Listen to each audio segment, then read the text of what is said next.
Before we delve into the interview today, please remember to go to thesocialblueprint.org.au to see all the upcoming events in our community and check out all the resources our community has to offer. So today, we have for you the amazing Tamar Paluch. Tamar is a grassroots activist and a mobilizer. And we want to share Tamar's story with you that might give you some encouragement to get involved in the community more. So welcome, Tamar. Welcome to the Social Blueprint. Thanks, Michelle. Lovely to be here. Lovely to have you. Please, where did you go to school? Just to start off, a bit of a background of you. I grew up in a traditional Zionist home, religious-ish family, I would say. So I went to Yavne and then I went to Beth Rivka. That's where I finished my high school. From there, what was the next stage in your life? Did you go to university? What did you do? After finishing at Beth Rivka, I went to a year away in Israel with B'nai Akiva. And I remained involved in B'nai Akiva and I went to university. I started actually, when I went to university, I went to Monash. I was doing a commerce degree because I wanted to go into hospitality and do this whole new area of social impact and entrepreneurship. And I realized really quickly that I didn't like numbers at all, as if I hadn't known that before. And then I actually pivoted and I went and I studied occupational therapy at La Trobe University. While there, I got a bit involved in Orgis activities because there was a bit of a spike in the conflict. And then actually I was really privileged to lead 2 groups of students with Orgis to Israel. So I led an academy group 1 year, and then the year after I led the leadership development program. So that was my, for me, the university life would not have been complete without my activism then. And I was also Rosh Chinuch, the head of education at the AZYC during that time. So for me, university was very much about finding a way to bring my community involvement in tandem with that. Do you think that was innate, that drive, or did your parents lead you to that? Do you think that they developed that in you?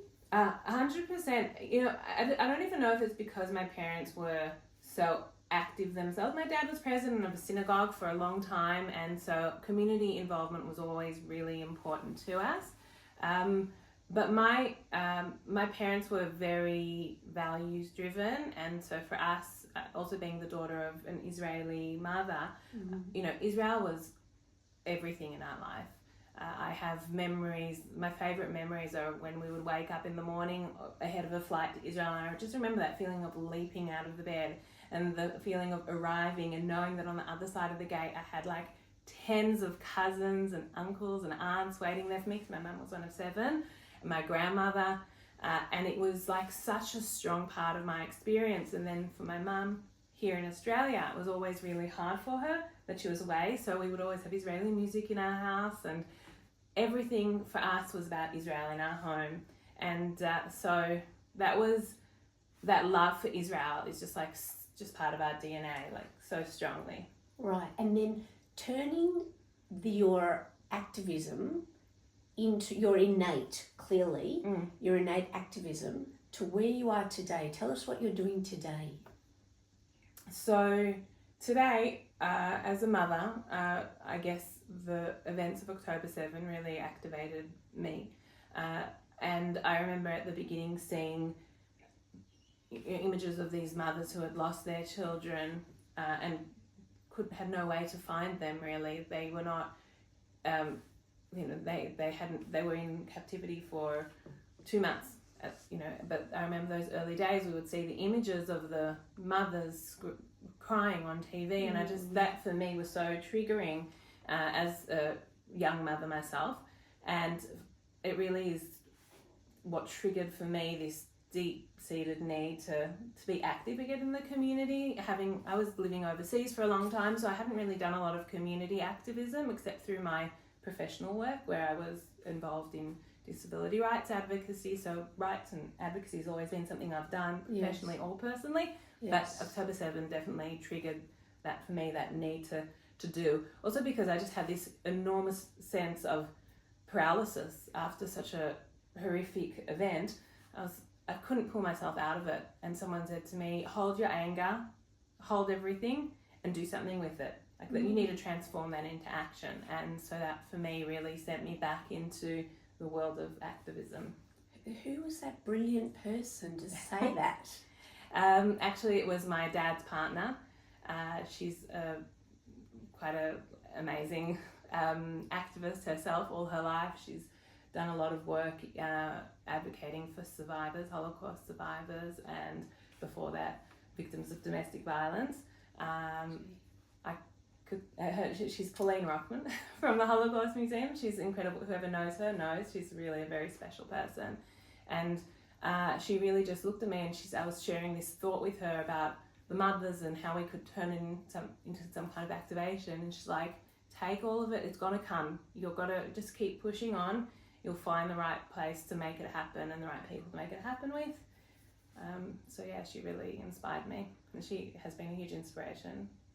It sounds like you're very blessed to be around people who are strong, and they are encouraging of you very much, which is wonderful. 100%. It's interesting you say that, because I feel like along my personal and professional journey, and starting with my mother and my grandmothers from both sides, I've had that in my life always. I've always been surrounded by really powerful women, and even if they haven't had the means to have, conventional power, they've always found a way to stand up for what is right, and to make people think differently.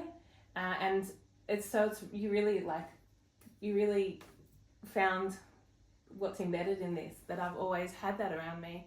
Also professionally, all the people, I still am in touch with my boss from the first years after university. She's just one of those people who has really inspired how I think about the world, professionally, personally, but also she's an entrepreneur in the social space, and she is someone who always just looked for solutions. And then so that theme of strong women has always been something very, very strong for me. Yeah, you've very much been fortunate to be led down this path and encouraged. Yeah. And I guess one thing I want to say is that we all, as individuals, have an opportunity to inspire the young. And it doesn't matter if you think you're a nobody, but you have so much power within you. And look what it's done for you. Fantastic, Tamar. Okay, so now, what projects are you working on at the moment? At the moment, the main project that we're working on is an anthology of community writing.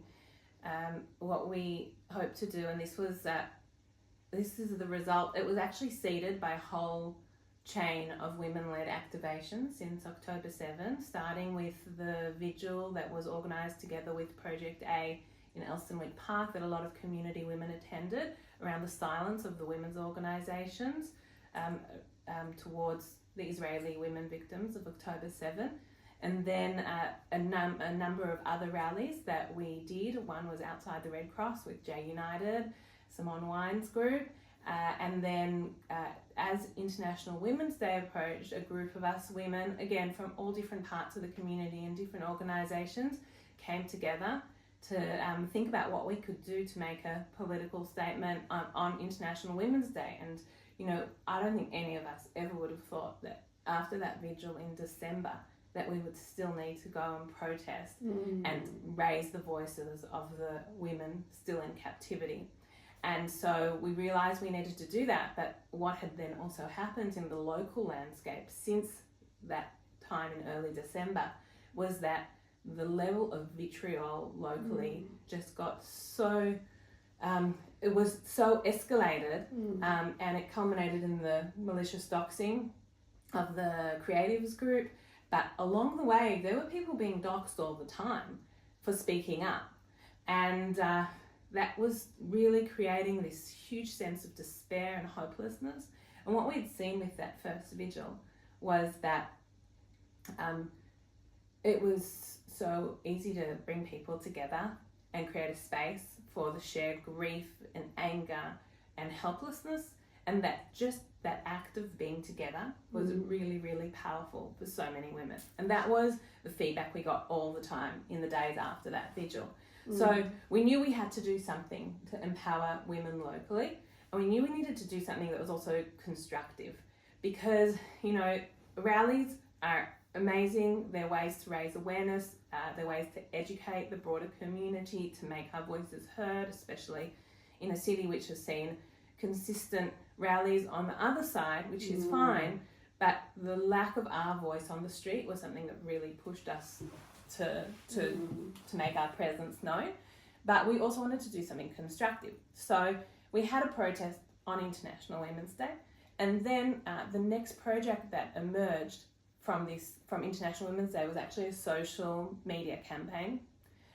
We had a video of 12 prominent women speaking about how they define themselves as Jewish women today, and it started a campaign which is on our Instagram page, which is International Women's Day, and we basically just asked women to put their faces to an online gallery of women who are proud of who they are and define themselves by who they are and not by what others say they are or aren't. You know, with a lot of the vitriol that was happening and the vilification of the community, there's been a huge amount of misrepresentation, and it seemed to be very gendered in a lot of cases because it was happening with the so-called feminist influences of Australia. And so we wanted to give women the opportunity to say, hey, this is me. I'm not defined by your hate. I'm not defined by your narrow-mindedness. And, you know, whether I consider myself first Jewish, first Zionist, or both equally, I determine the terms of those identities. So that's what we did. And all of this activation was around centering Jewish women's voices, giving them a sense that they had control over their narrative, and that they also had a collective that they were doing it in. And the culmination of all of this is this anthology project. It's a writing project which we're doing in partnership with the Lamb Library of Australia. The Lamb Library of Australia has an anthology series that they've been running for 20 years, I believe. So they've also done individual memoirs, but they've also published 3 anthologies of community members' voices. And we approached them and we said, you know, we really think that at this point in history, not only do people need to process what's going on and be given an outlet, to permission perhaps, to put their experiences into words, but we also think it's a really important chapter in history to document. This is not, what we're seeing is not a history book that we're reading, it's a history book that we're living.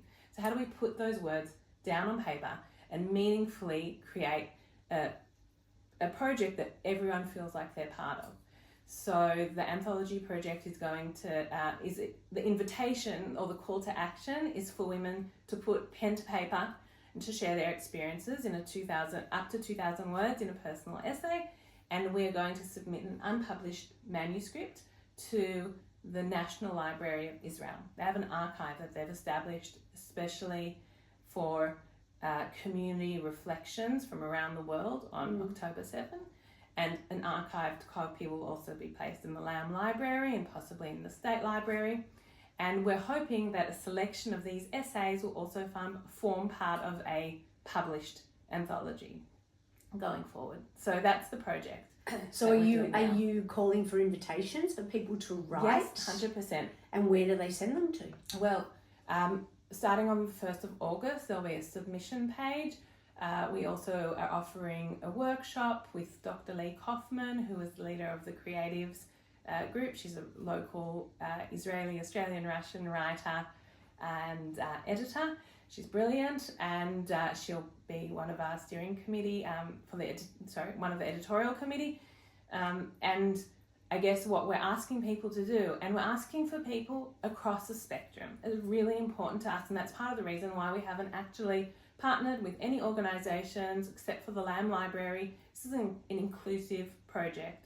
We want people from across the spectrum. They can submit in English or in Hebrew for that reason too, because we'd love to reach the Israeli community as well. And we really just want to hear a plurality of voices. So Yeah. What about supportive Christians? Would they be welcomed as well? And the criteria for the project is anyone who identifies as Jewish and as a woman living in Australia or based in Australia since October 7. And yet they have to be over the age of 18. But we'd like to capture Jewish women's voices. We want to give a platform for them. We want people to know. I think also there's something, because quite a few people have asked me, why is it only women? There are men who want to write too. And I said, they can write and they can submit themselves independently to the October 7 archive. But as someone who has been so involved in this women-led activism, I feel like there is something that whether we're mothers, aunts, sisters, we're looking at a world that has literally been turned upside down. It's like a rupture in the way I see it. Like there was before October 7, there's after October 7. And as a mother myself, I say everything I thought that my daughters would just have in their life is imperiled at the moment. We don't know. Like they're not going to have the golden era that we had and that our grandparents worked so hard to build for us and our parents. So I feel like there is something about women's perspective which is very precious, and I want to capture that. I want to elevate that, and that's what our team wants to do. That's what's important to us. Just to go back for a moment, because it's so interesting and what a great project. I'm curious, and I imagine our listeners are, for Women's Day, when you said we got together to come up with this idea, we wanted to discuss what could we do, where did you find those women? Like, can you explain, how do people network? How did you get that group together? Okay, well, look, the truth is, in that first period of time when I was feeling like there was the period of paralysis that I think everyone had. And at the time, there was the warehouse project that cropped up, which was actually an incredible project. People doing, because they needed to get out of the house, they needed to get off their screens. You can't wrap presents for kids overseas when you're looking something on your phone, doom scrolling. So that was an incredible mobilizing project. And then what happened was the kidnap posters started going up. People were mobilizing to do that. I mean, I know of parents who were going out, like one parent would go out at like 12 o'clock at night to Cremorne or wherever to put up posters. It was incredible. People could not stay home in those days. They needed things to do, and then the WhatsApp group started happening. And I was really frustrated because I was trying to find where I could find other women who wanted to organise around these particular issues. I knew that they existed, I just didn't know how to connect with them. And then I joined the Project A network, and that's where, that's just a network of women advocates. And then in doing so, I was like, okay, so this is a particular type of advocacy, but I want to do stuff like on the ground. Like it really made me so angry that there were protests every week in the city, and we couldn't come to the city for fear of, of who knows what. Like we didn't feel comfortable going to the city, and I was like, hold on, but where are the Jewish voices? Like, why aren't we having these rallies? And then I connected with this incredible woman called Simone. She runs the J United network. Someone who prior to that, October 7 just activated her, like it did to so many people. And she was organising a big rally, and she was determined that it would be in the city. And she met a lot of obstacles from within our community about like whether it was right to do it in the city because of the safety piece. We had to do a lot of negotiations, but like she managed to bring together a team of people who just wanted to get it done. 3,000 people came to that rally. It was very, very empowering. And then we were like, oh, I think we've got like this kinship, like, and so we've continued doing the rallies and the activism together with an Israeli woman called Marianne, who's been living in the community for a few years. So I've been very involved on that front. And then together with the Project A women also, who really wanted to be doing, and we got organised around the activation on the vigil, at the beginning of December. So I don't know, we just kind of started making all these connections through these two different WhatsApp, Facebook, networks, online networks. And I wish I could list off all the women who were involved in like everything, because it's been a group that's like kind of changed and morphed. The social media campaign's been with Kylie Appel and Susie Ivany and Goldie Rabinowitz and like all these different names from across the spectrum, like people who just didn't know each other before. And it's really been that silver lining has been like the connections that we've been able to make around meaningful action. So yeah, if I started listing everyone up, I just wouldn't be able to get the whole list on. It's just been amazing. I've made so many new contacts, not contacts, friends, true friends, because we are bound by something which is so critical to who we are and what our identity is and what we want it to be. It's been a really like empowering time in a hopelessly disempowering world. Yes. So very well said. Is there, before we wrap up, is there a final message you would like to get out to everyone before you depart? I guess one of my biggest lessons from grassroots activism these months has been how easy it is to support people and how easy it is to give people something to do and be part of, and how meaningful that is.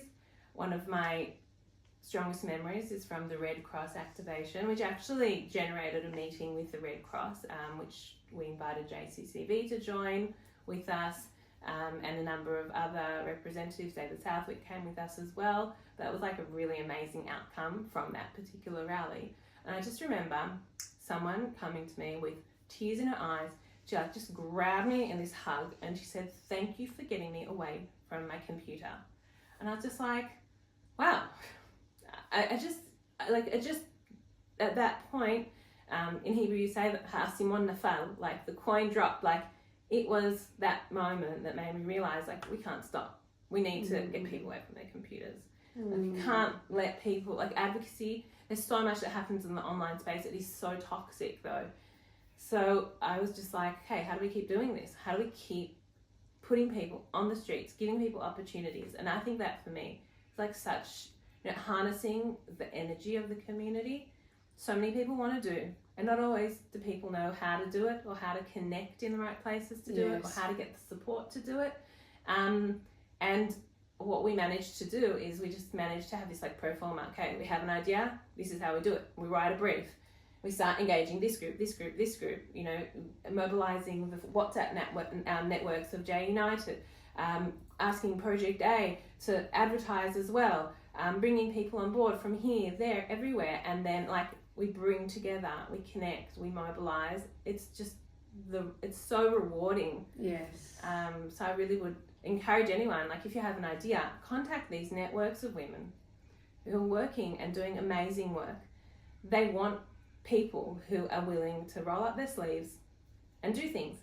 So bring your idea to whichever group you connect with and just do. People will do with you because that's what people need. So we will put those links below this video for anyone who is interested to get involved, please do. All right, well, I think that's it. We're going to have to finish this up now, sadly. But Tamar, it's been a very interesting journey through activism and how everyone can get involved. So thank you so much for coming to the Social Blueprint. It's been, and thank you for all your work and your passion on this topic. It's been amazing. So everyone, thank you for watching this interview with Tamar Paluch, who is a grassroots activist and a mobilizer. Please share the link to this video with others and go to thesocialblueprint.org.au to find community events, resources and message board items and view our videos. Thank you.